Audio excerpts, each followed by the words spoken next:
There's a difference between a bad date and a spiritual trap dressed as romance.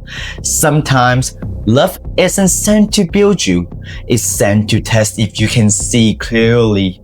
The stories you're about to hear, they aren't about ghosts. They're about energy, vibration, the parts of life you weren't taught to question until it's too late. I'm Mr. Shelby, and this is a story library built for those who want to remember the truth while everyone else forgets it. Let's begin. In the early 2018, Chris, a 28 years old software analyst living alone in San Diego, was recovering from a rough breakup. To pass time and maybe find someone new, he downloaded a dating app. He scrolled, swiped, nothing stuck, until he found Elise. 3 photos, no filter, just her face, her eyes, and a haunting, almost vintage beauty. Her bio, just one line. Let's meet somewhere where the world feels quiet. They started chatting. Her messages were poetic, like something out of a forgotten novel. No slang, no emoji. Her typing was precise, formal, like she belonged to another century. Chris was intrigued. She declined FaceTime, said she preferred to keep mystery alive. Still, he felt drawn to her. After a few days, she agreed to meet. They chose a small cafe tucked near Balboa Park. It had candlelight, creaky floor, and a piano that hadn't been played in years. When Chris arrived, Elise was already seated. She wore a long black dress, lace gloves, and a wide-brimmed hat like she stepped out of a noir film. Her voice was soft, her posture perfect.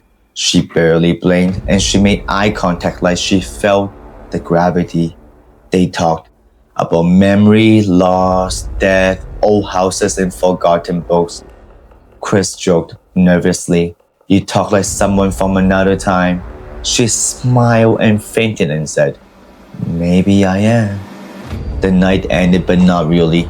She asked if he liked to walk her home. Said she lived close. He agreed. They walked into silence to a street lined with old Victorian homes. She stopped at one. It looked abandoned. Vines creeped up the walls. Windows were dark, but she had a key. They entered. The house smelled like lavender. She lit a single candle. Inside, no lights, no power. The rooms were silent and heavy. Furniture covered in dust cloths. Picture frame with no photos, just silence. She guided him to a velvet sofa, sat beside him, spoke softly, reciting a poem from memory about forgetting and about fading. Chris felt the chill, the beauty of it, and the dread. He excused himself to use the restroom, and as he walked down the dim hallway, he passed a small study. On the wall, a framed newspaper clipping. He glanced. His heart dropped. Young woman found dead in bathtub, 2015. The photo was Elise. Same eyes, same face, same woman. Chris backed up, called out, "Elise, Elise." Silence. The candle flickered. The air turned cold. He ran out the front door, didn't stop until he got home. That night, he didn't sleep. He couldn't. We played every second, trying to rationalize. Maybe it was a prank, a cruel impersonation. But then the next morning, on his pillow, her bracelet, the silver charm bracelet she had worn, he noticed it on her wrist. It smelled like lavender. And this day, Chris has never returned to that cafe or opened another dating app ever again. In the fall of 2019, a quiet, bookish graphic designer named Daniel was trying to live a simple life in Portland. He wasn't on dating apps, didn't go to bars, but one Thursday night, he did something out of character. He went to a book signing at a small independent bookstore. He wasn't expecting anything, maybe a good novel, maybe a glass of wine, maybe instead, he met Maya.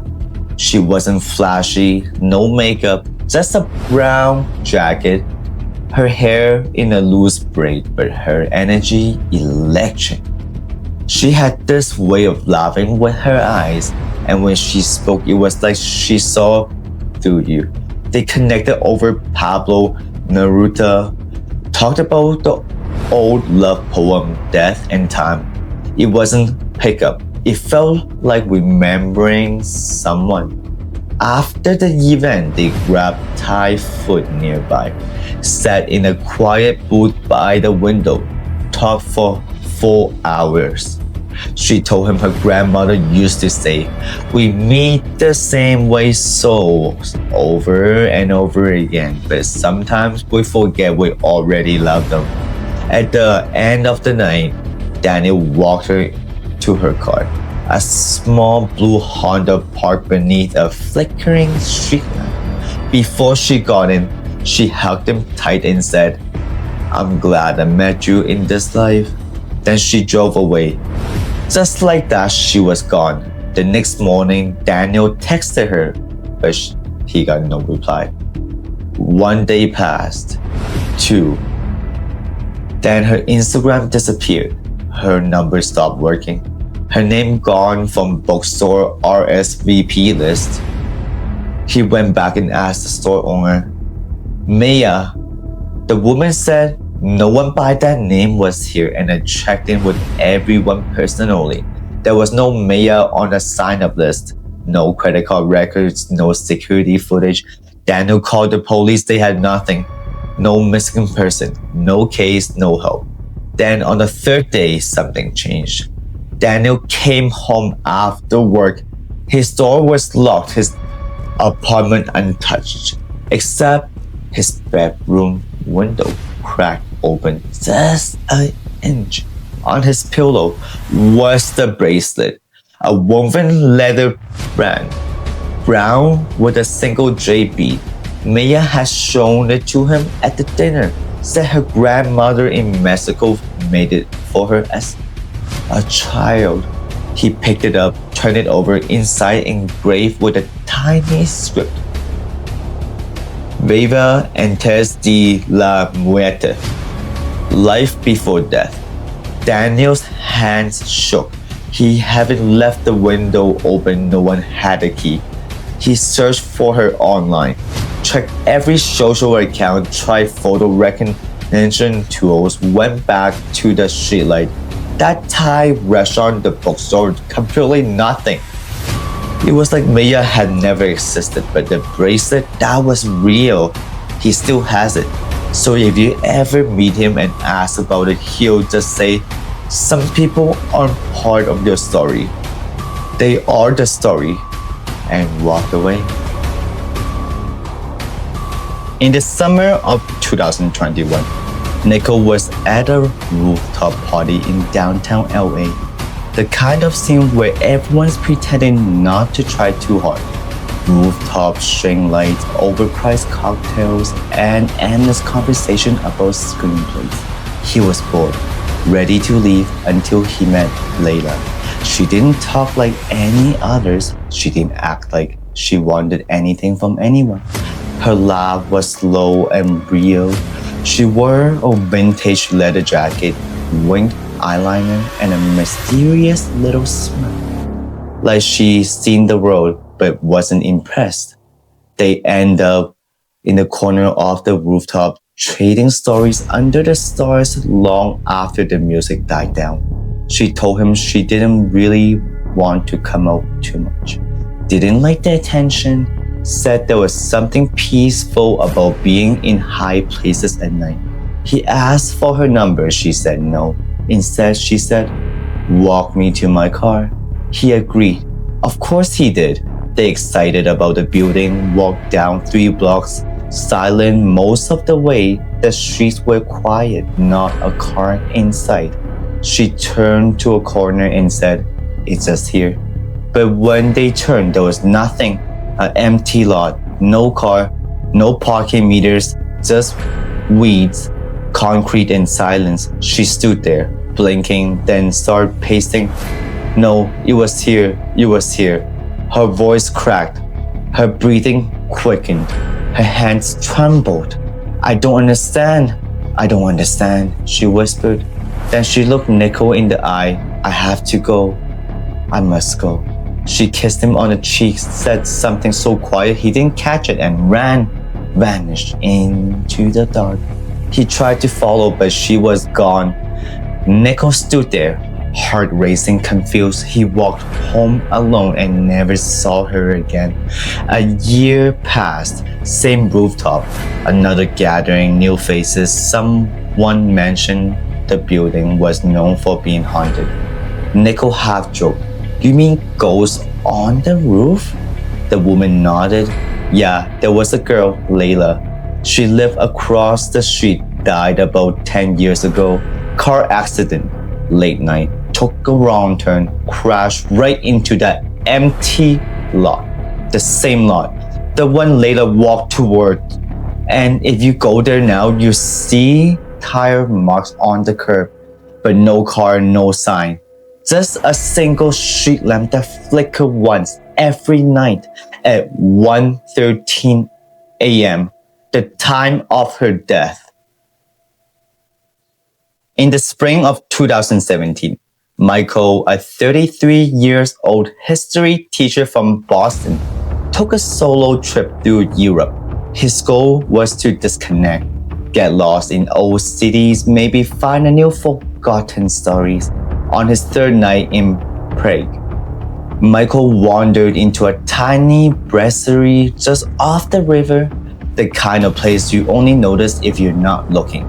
Candles on every table, soft cello music playing on vine.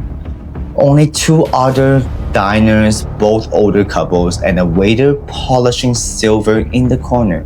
Michael took a table by the window, ordered a glass of red, was flipping through a worn book of Saint poetry. But when he heard a voice, clear, calm, and accent, "Do you mind if I join you?" He looked up. A woman maybe in her late 20s, elegant but simple. Cream-colored dress, dark red lipstick. Her name was Eva. She said she was a traveler too as well, just passing through. There was something timeless about her, the way she moved, the way she looked at things like she was remembering them, not discovering them. They talked about Prague, about memories, about where the dreams were just echoes of the past lives. Michael was mesmerized. The waiter brought duck with cherry glaze. They laughed over dessert, shared stories that felt like they know each other from another life. At one point, she said softly, "You remind me of someone I used to know a long time ago. He also loved forgotten books." Then, as the candle burned low, Eva looked at the clock. She said, "I have to go. Don't forget me." She stood, walked towards the velvet curtain near the kitchen, slipped behind it, and never came back. Michael waited 10 minutes, then 20 minutes later, eventually, he flagged the waiter. "Did the lady pay separately?" The waiter looked puzzled. "Sir, you've been dining alone this entire time." Michael blinked, laughed awkwardly, pointed at the other glass, the extra chair. The chair was gone, the glass dry. Michael left in daze. That night he couldn't even sleep. Was it a prank, a trick of the mind? The next day he wandered into a nearby gift shop. A wall of old postcards and a black and white photo caught his eyes. One picture stopped him cold. It was the inside of that brasserie. Date is 1975, and in the photo standing beside the velvet curtain was Diva. Same dress, same face, same woman. He didn't buy the photo, he didn't go back to the restaurant, but for the rest of the trip, whenever he dined alone, he always left an extra seat open waiting for her to come back. In the late October, Aaron, a 30 years old music producer from Austin, agreed to house sit for a woman she had recently started dating. Her name was Serena. They only been on 3 dates, but something about her felt magnetic, classy, spiritual, a little bit mysterious. Serena lived alone in an old farmhouse outside the city. She was headed to a week-long yoga retreat in Sedona and asked Aaron if he watched the house. Sure, he said, sound peaceful. As she handed him the keys, Serena gave him a look. One rule, she said, don't open the basement door, just don't, promise me. Aaron laughed, like seriously? But she didn't smile. Promise me. He nodded, okay, I promise. The first few days were fine, quiet, isolated. At night, he sat on the porch, drank tea, and listened to the wind in the trees.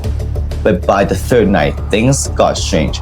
He started hearing music, faint, like an old record playing downstairs, no lyrics, just soft, scratchy piano. Then the whispering, muffled voices, sometimes laughter, always around 3 a.m. Aaron checked every room except one, the basement. By the fifth night, curiosity cracked through his fear. He walked to the basement door. It looked like older than the rest of the house. The doorknob was ice cold. He paused, listened. Silence. He turned the knob. The door creaked open. A staircase descended into darkness. The air smelled like dust and something sweet, like perfume. He stepped down. The light bulb flickered, then went out. He pulled out of his phone, turned on the flashlight. The basement was bigger than expected. Stone walls, shelves lined with old portraits, dozens of black and white photos, painting and dolls, hundreds of dolls. Wrecked, some are missing eyes, all facing the stair. In the center of the room, a full-length mirror. Aaron walked down towards it. Something about it felt just wrong. The glass looked darker than it should, like a pool of water at night. He raised his flashlight. His reflection stared back, and behind it, Serena standing still. Expressionless, he turned around. No one's there. When he turned back, she was gone from the mirror too. He bolted up the stairs, slammed the door, didn't sleep, didn't move until sunrise. The next morning, his phone rang. Serena said, "Did you open the door?" She asked calmly. His voice cracked. I did."